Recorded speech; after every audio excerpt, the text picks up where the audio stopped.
cannot invent and pioneer if you cannot accept failure. We wanted people that were insanely great at what they did. Nobody was making any money at all. Most people thought the internet was going to be a fad.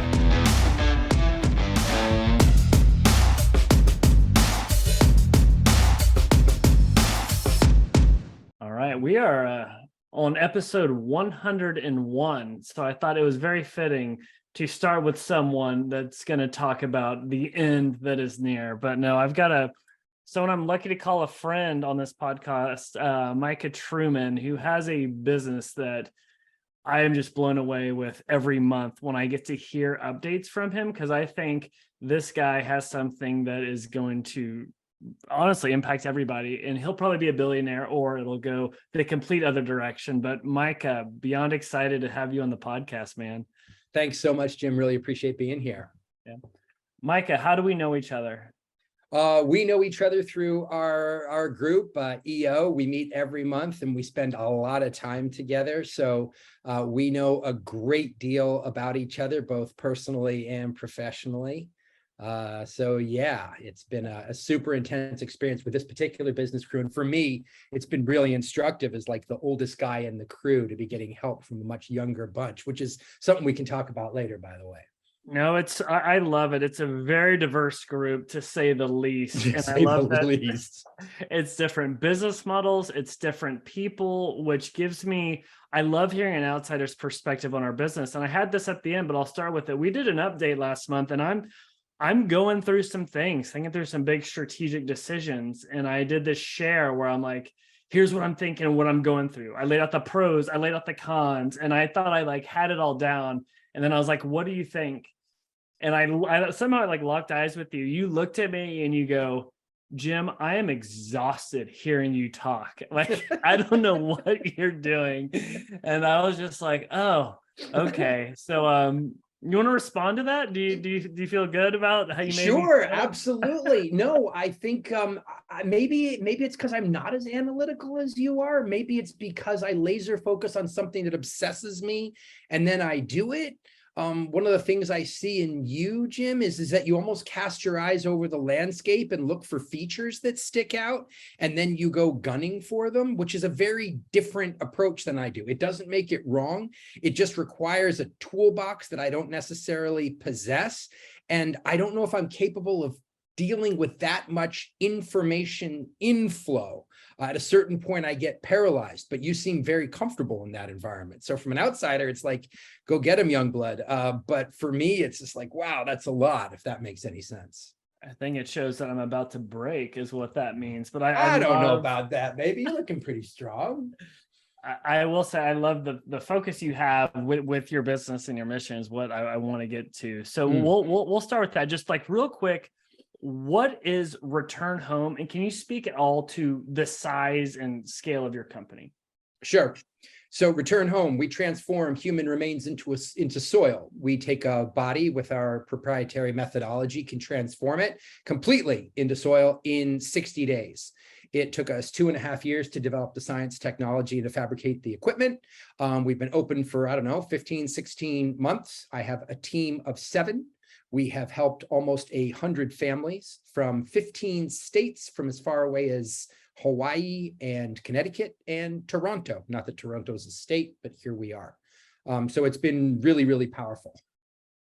Dude, that's amazing. So basically, people get cremated, people get buried, and you're saying, I think there's a better way, there's another way. And actually, we'll get into how all of that started, but before we go down that path, like I want to know about Micah before Return Home, because this is pretty crazy where you come up with this idea that is truly innovative. Who's the guy behind this that came up with this before your Return Home CEO? Sure. So my previous iteration, I've lived most of my life abroad. 30 of my 50 years have been away from America. My dad was a UN diplomat, so I was gone in Africa for most of my childhood. Then I did 20 years in China, and there's been different things that I've done since then. My last iteration, as I ran a finance company. We raised capital in China, deploying it in fairly large chunks into real estate projects in the United States, primarily Colorado, Aspen specifically, Manhattan, and Florida. I did have my famous one that got away is I did have the deal to raise the capital for the stadium that was to take the Seattle Sonics when they were coming up from Sacramento. I lost that deal and slept like a baby, 2 hours of sleeping, cry my eyes out and sleep for 2 more. Ultimately, what happened is we did have that deal, but the Sacramento Kings did not get the transfer up to Seattle, and the deal got scuttled. Anyway, we began Return Home. Me and my evil twin Skippy. We began it in January of 2019. The laws were coming through. Our legislation was the first in the world, on the planet, to legalize this. Not like, I would have thought, like, I don't know, somewhere that played like naked soccer, I don't know, Finland. Not that the Finns, well, it's cold, they wouldn't, but somewhere like that would possibly use methodology, but we were the first. And so when the talk began that our legislation was going to legalize this, I began to think about it. Something we don't talk about because we're always obsessed, you know, and this guy made all this money and look, and he made all that money. And I guess the question I ask is that worth a shit? Do you care? Why do you care? I'm not trying to be stupid. I'm not trying to say we don't make money. I've made plenty and lost it too. But really, is that the barometer now that we use as our end all be all? And the truth is, I think it is. And I think it leaves us empty. We have to do something that's worth something. And I'm not here to judge what that is. Everyone has theirs. But if they're doing something that is inherently of no worth, they in their heart know it. And then there's never enough. You'll never get enough. And I think that that's a problem in our society. My other obsession, I believe that business is absolutely the most efficient structure with which to tackle our world's problems.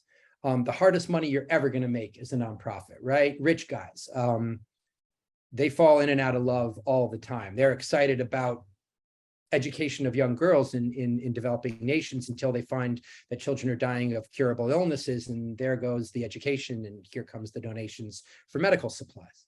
So it's companies, it's business that can scale and make money and do a genuine social good that I think matter the most to me. And that's what drove my decision-making towards Return Home. Gotcha. So it's kind of two things. You see this wave forming of legislations opening up for essentially what is Terramation. And then two, you see the positive impact this could have on the environment. Can you, for people that like are trying to connect the dots, like why is doing this Terramation, which we'll even talk into as a category, why is this better than a burial or cremation? So let's go quickly into our process. As I briefly mentioned, we can transform a body into soil in 60 days using about 90% less energy inputs than cremation does. Cremation, and I'm not judging. Everyone in my family's been cremated that I've been witness to. Cremation takes 30 gallons of fuel to perform. It blows 540 pounds of CO2 into the air. And the resulting material is not ash, it is ground bone, just so you know. And when you put it in the earth, it's as useful as a bucket of sand. So the folks that are excited about taking their loved ones' cremated remains and planting a tree, please make sure you add a lot of topsoil because that particular material has zero value to growing life. Our process, we place a body in a vessel. We surround it with alfalfa, straw, and sawdust. We run a trickle of air through it, enough to power about 1/5 of a hairdryer. The body's microbes, the stuff that digests the foods you eat, essentially enables you to transform back to the earth. And in the same way that we can use fire to like toast marshmallows or melt steel, same stuff, different use, we use it in the melt steel variety. The body gets up to almost 170 degrees Fahrenheit with almost no inputs, and transforms completely into soil pretty much in about 30 days. There's bone left, which we reduce, reintroduce to the soil, let sit for another 30 days, and we're able to give it back to the family. The challenge, like we were joking about this earlier, Jim, but we don't need a survey, right? We're not selling toasters. We're all going to die. And the fact that we have a process that's this unsustainable is going to kill us, if that makes any sense. And we absolutely have to come up with alternatives. Why hasn't this been done before? Doesn't this just sound obvious? Because, Jim, if we do that, you and I have to talk about dying. And can't we not? And when we talk about dying, we have to do a couple things. We have to talk about our own death, which we're not usually over enamored of. And much more importantly, we have to talk about the possible death of the people we love. And that in our society is an absolute no-no. And the word that's most commonly used is morbid. That's not morbid. But what it does do is ensure we don't discuss it. So if this was food or cars, we'd have come up with solutions a long time ago. We have.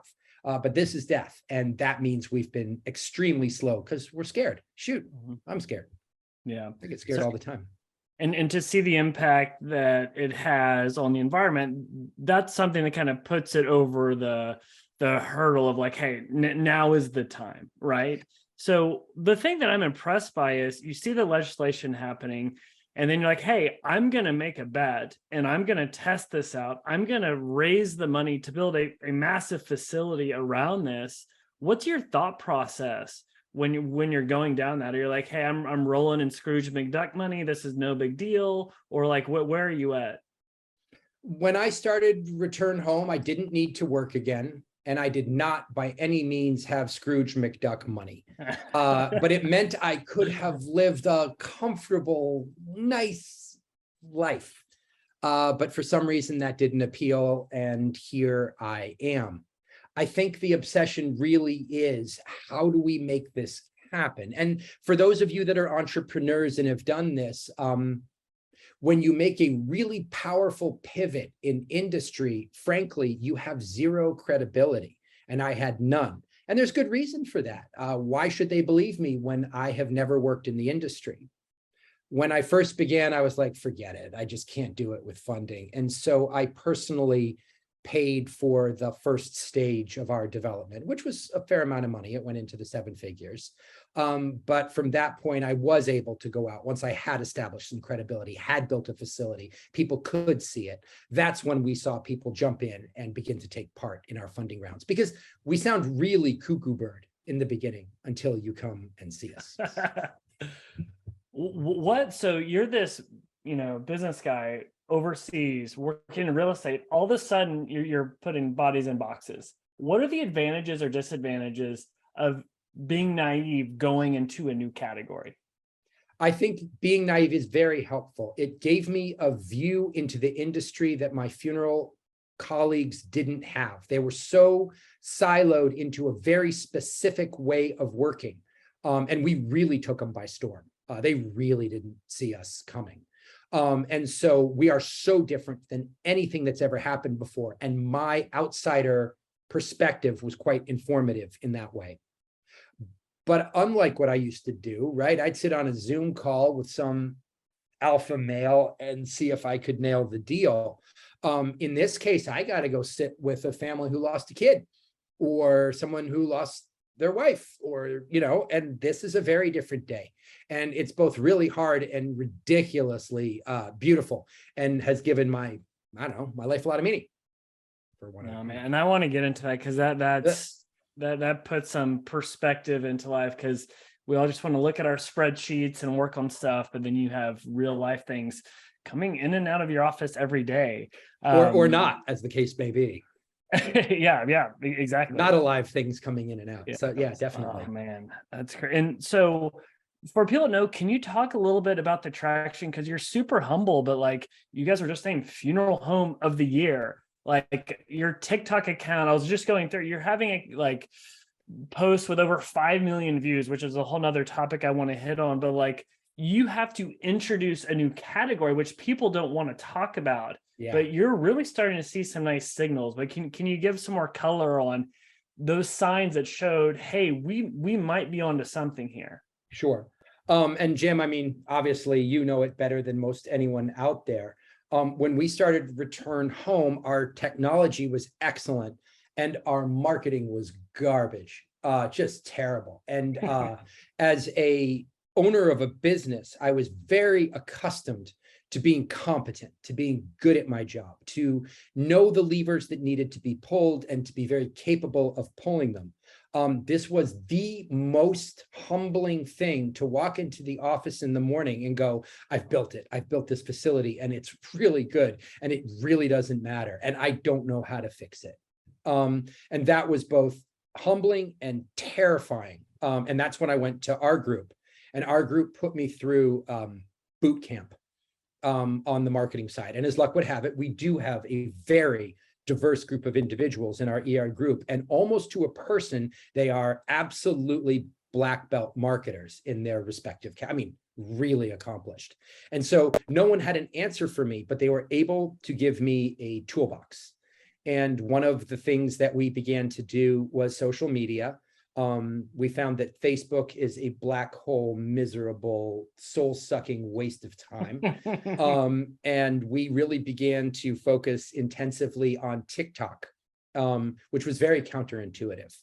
I didn't do a thing. My staff did. I have two 31-year-old, 32-year-old funeral directors who are really something, and they began to pump out TikToks. And yeah, we have 500,000 people following us, and their rule was to violate everything that was sacred in the funeral industry, which caused me just so much agita. I just couldn't handle it. Their whole MO is radical transparency. And that sounds good, right? Yeah, radical transparency. I like it. That's good. Okay, well, what happens when a person dies? How do we get them out of a house if they're stuck in it? A person's mouth's open when they die. How do they close it? And I get it, right? Oh, that's really like weird. And why do we want to talk about that? I'll tell you why. When someone loses their loved one and they go to their funeral and their mouth is open, it's a terrible experience for them. It scars them. And they really wish they knew why that could have been fixed and how it could be done better next time. So what we've done is to be completely transparent in an industry that's very, very focused on showing nothing. And it's led to wildfire outreach, in essence. And I get scared every freaking day by what they do. Well, to a point where I had to pull myself out of the review of the videos. I was no longer allowed to approve them. Really? Just because the team, what I love is it sounds like your strategy is anchored around one kind of mission, bringing transparency to an antiquated industry that is normally very much behind the curtain. And so with that thing in mind, once your team locks into that, they're probably just overflowing with ideas. But you have concerns from a million reasons. I'm like, oh, let's not do that because of XYZ. Oh, God. Oh, God. So, for example, my team will just make a leap. They'll go, yeah, we're going to show how a body goes through our facility, but you're not allowed on TikTok to show a body, and we're not allowed to show a body. I mean, of course you cannot do that. Great. Order a skeleton from Amazon. Let's use that. No. Yeah. No.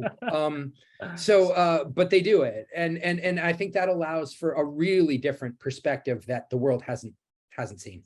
Yeah. And I mean, to be honest, people that want to know more about, like, honestly, how to put on a masterclass with TikTok, go to the account. I mean, you have multiple posts over 3 million, 5 million. And it's very true. It's like educating on what Terramation even means. I love you're doing this whole series on like funeral scams. But the thing that's genius is it's not like you're like, oh, we're gonna be good at TikTok. Let me go overpay for a TikTok expert. Like, no, we see an opportunity for great content. We're gonna let the people that know our industry just go ham on this account and see what happens. That's right.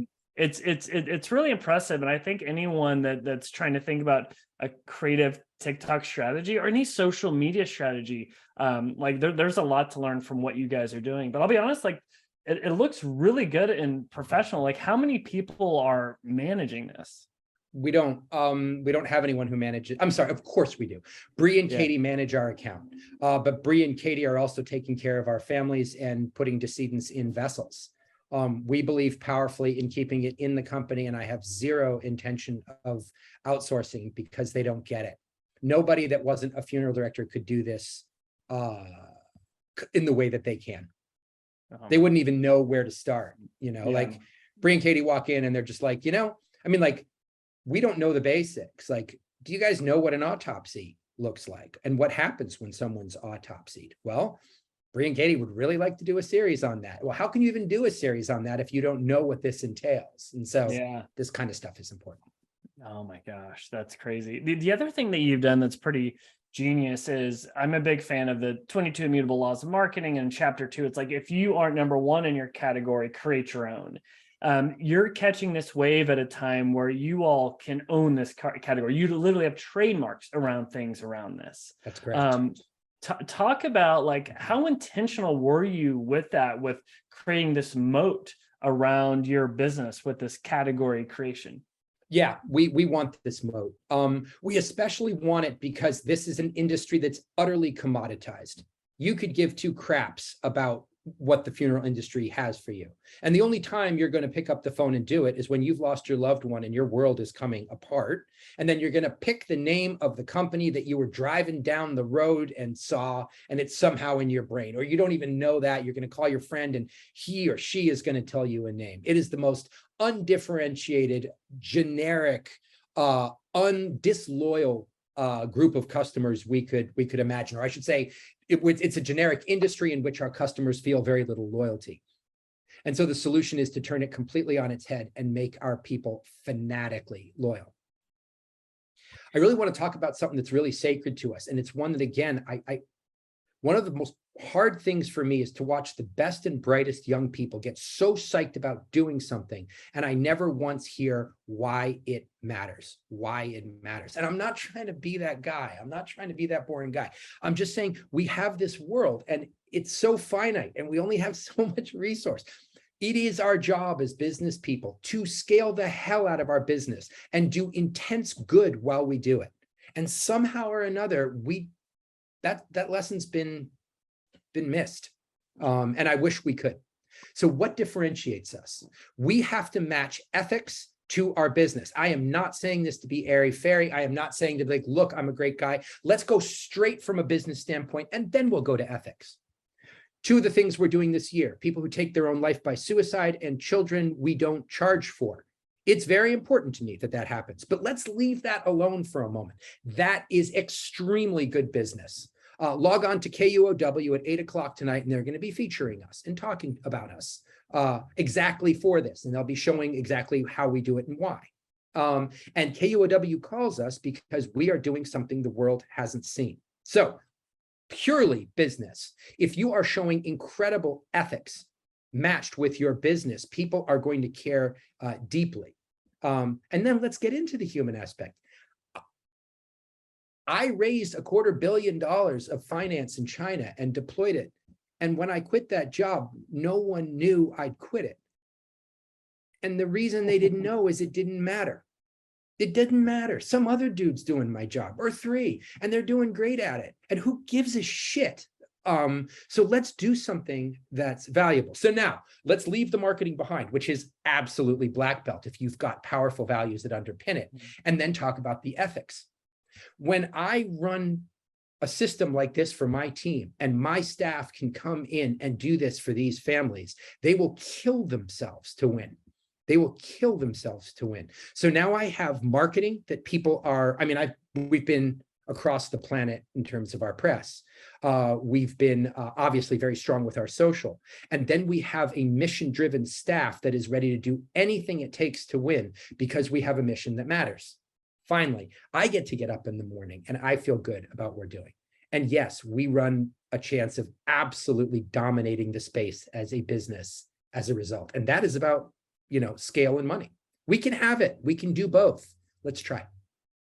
I totally agree. And that comes back to the point around a lot of people, you want to do good, go work for a nonprofit. And not to say it's not an amazing path to go down where you can't have a big impact, but going down the route of a profit first business that's aligned with the mission, like the impact could be profound. And I don't know, I'll be honest, even as you talk, I selfishly think of myself because I'm making an agency that is helping people hit their goals of growing a business, but it's like, what is the real impact of that? And I don't know if that comes with maturity as you like are a business owner, but no man, it's something that people need to really have perspective on, because you get so caught up in the day-to-day about like, oh, let me just like get a win, and maybe even like for selfish reasons, but it's like, what's that true impact that you're having, you know? We have a societal problem, Jim. If you make a ton of money, everyone's going to clap. And it actually doesn't matter how you make your money. They're going to clap anyway. And if we actually clapped when things were worthwhile, you might think twice, but they don't. And so you're going to get all that recognition just for the monetary reward. And I'm not trying to say that just as like, oh, it's a nice thing to do. Like, this is going to let our children have a world that's worth living in. But we all talk it, but it's so, I don't know, it just doesn't happen. Man, it's crazy. And so the other thing that I'm interested with your business, like I have companies where we're selling pants and dresses and t-shirts. You see an ad, you can do a transaction right away, right? Like with Return Home, I'm like, oh, I'm interested, but like, hopefully I don't have to use you for a very long time, right? So it's you're the guy. You're the person that hopes you never call us. Yeah. So talk about like how you manage like building this brand awareness. Like your close time could be very long, or when people all of a sudden need you, it is instant, right? So it's like proactive versus reactive. And meanwhile, you're trying to talk to investors and show traction, but like, how do you balance that? Yeah, great question. So in the very beginning, obviously, just to give our terms clearly, guys, we have pre-needs and at-needs. Pre-needs, I'm the poster child. I'm not too old. I'm certainly not young. I'm 50 years old. It's time for me to pre-purchase something that allows, if I die, for me to be taken care of, or for my wife, or even for my mother. So that's a pre-purchase. It's a very different set of behaviors. I research it carefully. I look around to make sure it's the one I want. I look at budgets. Okay, so that's pre-purchase. At need.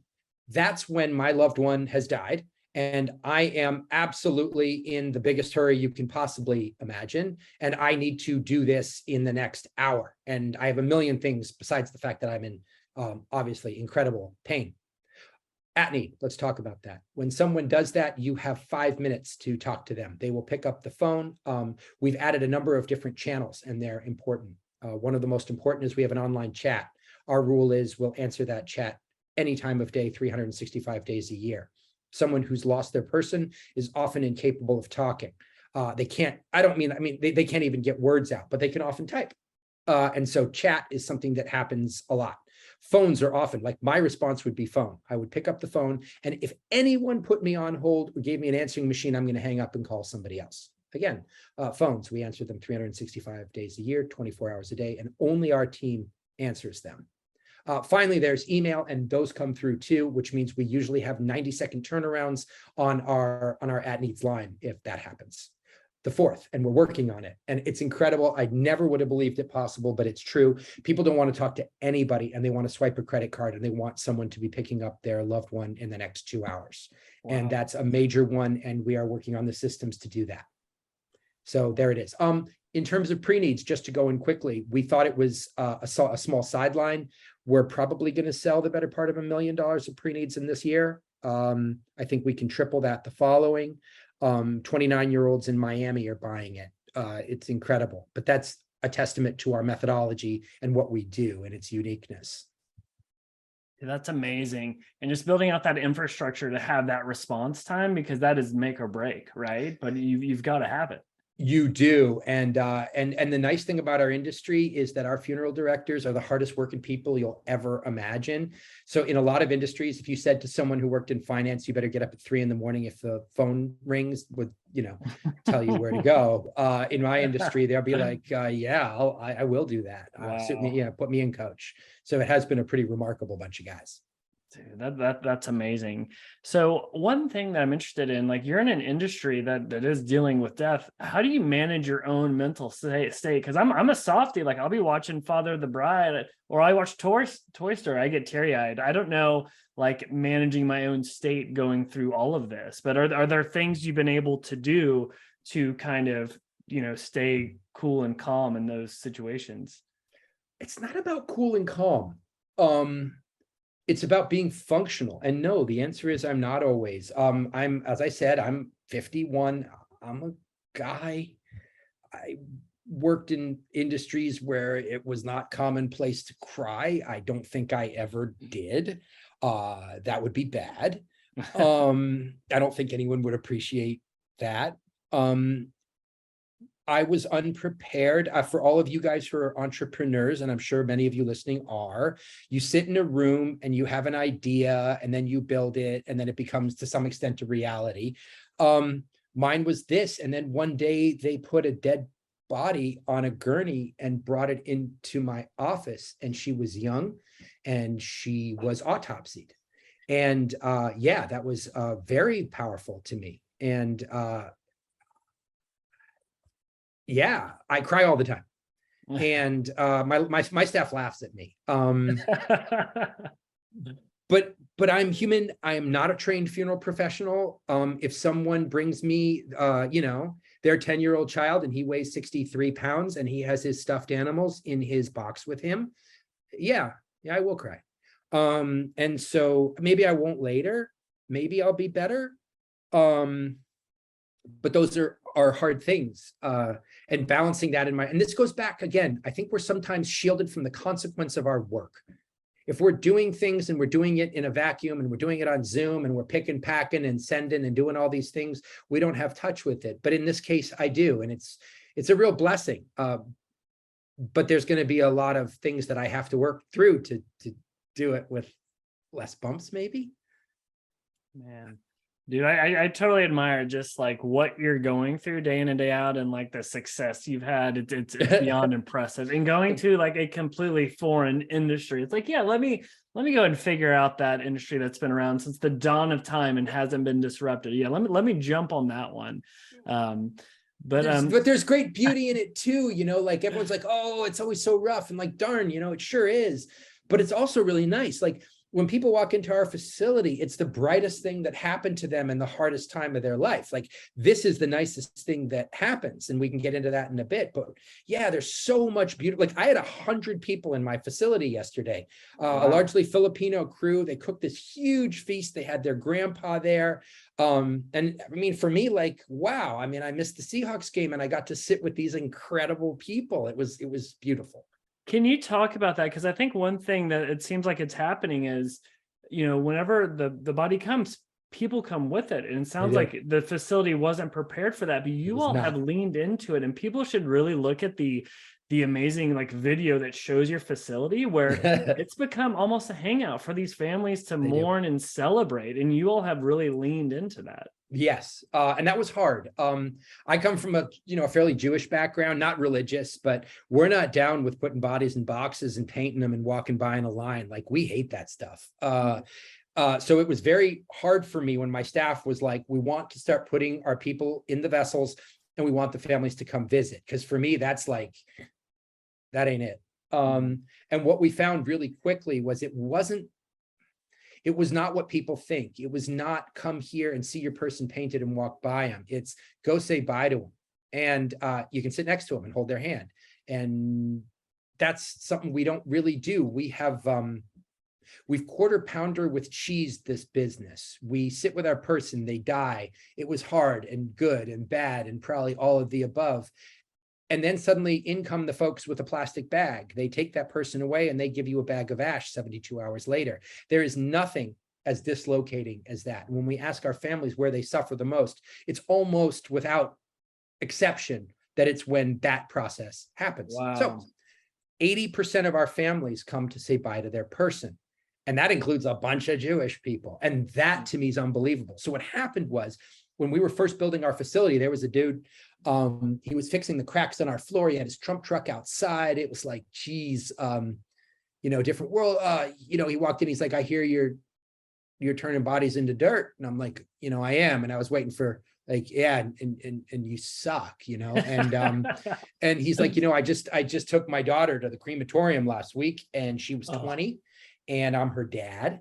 And I wasn't going to let her go there alone. So I went with her. And I hate that place. I didn't want to take her there. I didn't want her to be there. I didn't want to be there. So let me tell you, let me ask you something. If I'd have brought my daughter to you, could I have put my daughter in one of the vessels? Could I have said bye to her and held her hand? And I was like, yeah, you could. She's like, well, okay. So you use organics, alfalfa, straw, sawdust. Could you put some flowers in there?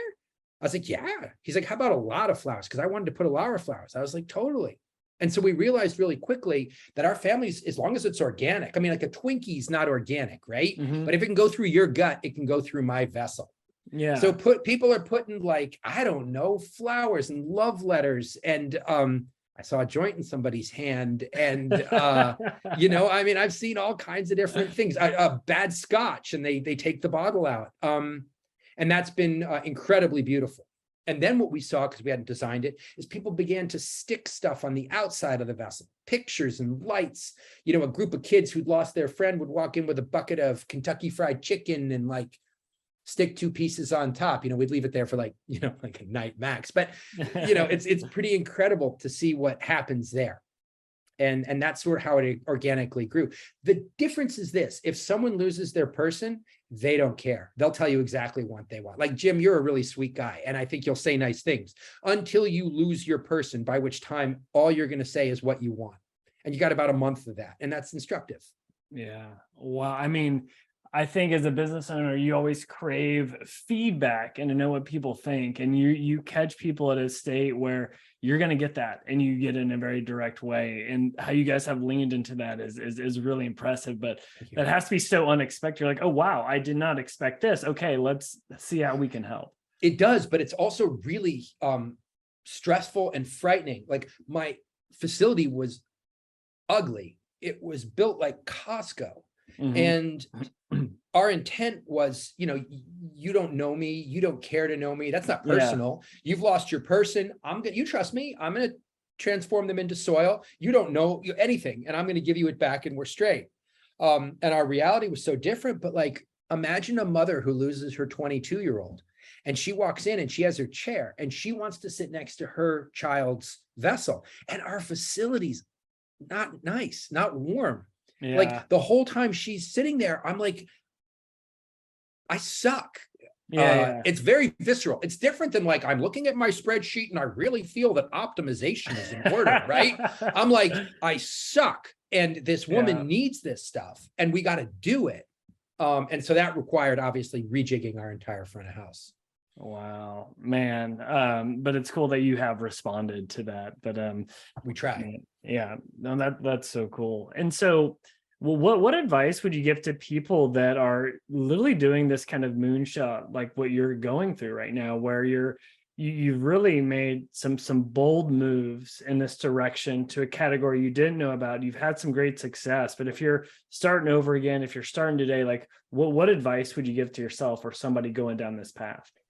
I was watching, I forget, it was like a month or 2 or 3 ago, it might even be longer. There's this really famous clip from, what is his name? You know, is it Scott Galloway, Professor Galloway, the guy that's, he's a big name. And he has this, his biggest clip is, come on, guys, don't chase your dreams. It's such bullshit. Like, go out, do what you're really good at. You know, if smelting is your deal, be a smelter. Let's go. And from there, you can go do with the world as you will. And I love that guy, and I absolutely hate that statement. And the fact that it sounds so credible pisses me off even more. Here's the deal. The starting gun goes off. You've got 80 years on the outside. You might go shorter, you might go longer, but even the longer side ain't that fun.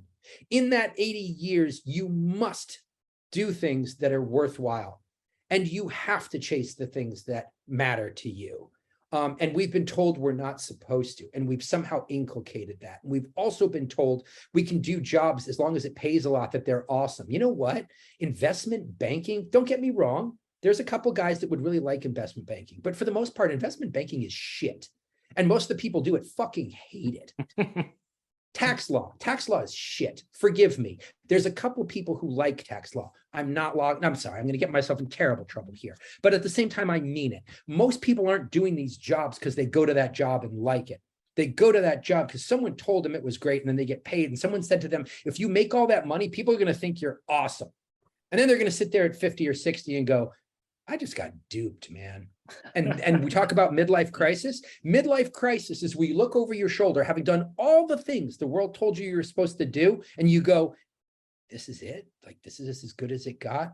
And the fact that we got our Professor Galloway's telling us to do that pisses me off. So no, my belief, go for the things that matter to you. Make sure they do matter to you. Go after them with great intention and succeed. We're entrepreneurs. We can do the impossible. why can't we do the things we love and that matter? Like, and I think we need to go for that. Good, I love it. You're getting me fired up over here. I might be coming to return home and I got tax lawyers and everybody be like, Yeah. Micah, I'm coming for you. You better have your wife start the car in the morning. Yeah, your accountant, your legal bill just doubled. Yeah, exactly. That's like, oh dear me, I'm sorry. And I do know a lot of investment bankers, and I'm sorry. Yeah, I'm sorry. Yeah, that's right. We'll be sure to send this to them. Yeah, exactly. Give me the highlights. I'm always interested to ask this question, but what is the nicest thing anyone's done for you in your professional career?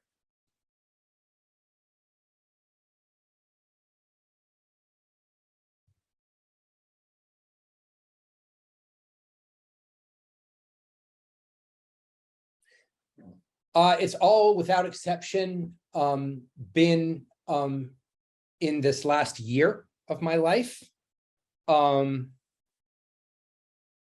it happens so frequently that it's kind of mind-blowing. You know, like you'll get two women walking in, a gay couple. They don't really know what we are. They've lost their person. They're pretty careful around me. And they sit there with their person and they spend 2 hours, and at the end they're like, do you mind if I put my arms around you? And I'm like, I'm good, let's go. Give me some sugar. The people will say things to me that no one ever said to me. They say how much they appreciate what we do. They said that they had the worst week of their life and this is the nicest thing. They always ask to give me a hug. Dude, you got to understand, this is not my world. I didn't come from this world. So if it sounds fluffy, forgive me. I just didn't know I was in for this. So the kindnesses that are showed me, look, dude,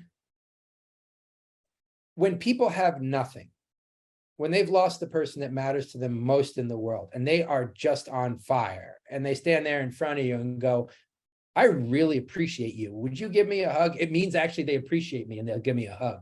And I've done some deals in the past and no one said that to me. So the human response, I guess, from what's happened has been life-changing to me.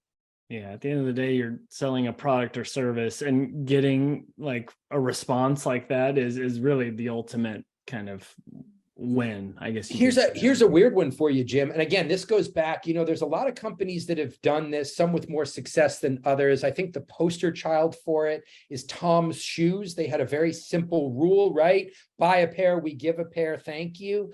Pretty freaking good and real solid. And man almighty, did they do well with that. Again, that's a classic example of doing well and good. We put one in that was, we'll care for kids under the age of 18 at no cost. And that one had ramifications that I'd never conceived of. Really? Yeah. And that's really beautiful too. And to have a parent come to you and go, I'd like to be very clear about why I appreciate what you did is, again, something that I never had before. Dude, that's amazing. And that stuff that, when you're mission driven, stuff like that just totally aligns with what you're going after. And kind of in closing, it's always funny, you and I compare notes. I've got 2 young kids, 5 and 3. Our house is a circus. This morning was Vietnam, trying to get out the door. You have older kids that are independent and like they're doing their own thing, and you're just trying to like, hey, can we hang? Yeah. For people with younger kids, like what perspective would you give as you have kids kind of on the way out? It's like becoming adults. Actually, could I be specific? I've been an entrepreneur all my life. I was an entrepreneur when I had young kids, very young, and I'm still. One of the coolest things that's happened with me in my entrepreneurial journey is I've always included my kids in it. And so, like I remember my son sitting with a developer when he was a little kid, trying to figure out what a cap rate was and and how the capital stack went. And by the way, could we go play after he was done? And now, he knows about bodies and boxes, and he explains that to his friends too. It lends itself to a very different perspective, I think, for a kid when they're able to see that. And I think some of my friends have really hid their kids from it because our life sucks so bad sometimes that it's sometimes like I'm not going to show them. My solution's been radical transparency on that side too, including money. I'm very, very categoric about money. Financial reports, net worth, cash outlay, immediate impact in terms of our day-to-day life when we do certain things, like if we're going to try certain things. And I think that's lent itself to a very different perspective. That's And really yes, good. But could you go deeper on that, on talking about money with your kids? Because sure. I'm not there yet, but it's something that I think about on like, when is the right time to like, hey, this is like making money and here's the expenses and here's profit and here's how we manage that, like Sure. with savings, and oh, we're going on this trip not because we like, you know, scratch and sniff the Happy Meal. It's like, hey, we work for this. Or like, how do you do that? Because you Sure. want to, I don't know, you don't have these spoiled brats, but you also, you know, want them to understand the value of the dollar. Well, I mean, there's a couple different ways, right? So yeah, radical transparency, right? And also financial literacy. There's a difference between, I mean, in the same way that you run your business, right? You've got equity, you've got debt, you've got cash. You can be rich, but cash poor, and that can actually finish you off. So no, I'm very categoric. In fact, I sat there last night and we went through the entire balance sheet with my 17-year-old. Wait, and sorry, is this the balance sheet of your business or of like your family and like My family. or his stuff? Oh, my wow. family. So, My so your family. kids know all of your family's personal finances. My son especially, he has the most interest. He knows our net worth probably to the nearest $100,000. Yeah. Wow. But again, and let me be really clear. One of the things we do is, you know, how everyone's like, well, we're not rich, but we work hard. Actually, we've been really lucky. We're pretty wealthy. And by the way, I put great risk at what we do, and I try to quantify that for my son as well. And there's risk in that, and he has to be able to deal with that. But the other thing I do is I don't give my son money. And so one of the things I see wealthy people doing with their kids that's weird is they go, we're not wealthy. We work very, very hard. And so when I give you this $2,000, you know, Bobby, I want you to spend it carefully. How about we don't fucking give him the money and go make him get a fucking job? How about that, Bobby? And I think we don't need to talk all this crap. Go get a job. So Highland had to get a job last year and the year before. And then he has money. And if not, well, I guess he can't go out as much. I think we just have to make him go do stuff. I love that. That's, yeah, my wife and I talk about that because her and I both had so many horrible jobs in high school and college, but it's like never had us parents for money, you know, and that's something you just want to like ingrain from the start. But I love how transparent you are, because one, you're going to get their interest because it's the family's like your money, but then it's really showing them that financial literacy so they can have better decisions. I mean, I was a finance major. I went into investment banking. I didn't know anything about personal finance until I started reading books after college. And I'm like, I just dissed you all the finance guys that are your buddies. I'm sorry. Oh, Jim. yeah. Oh, yeah. I apologize.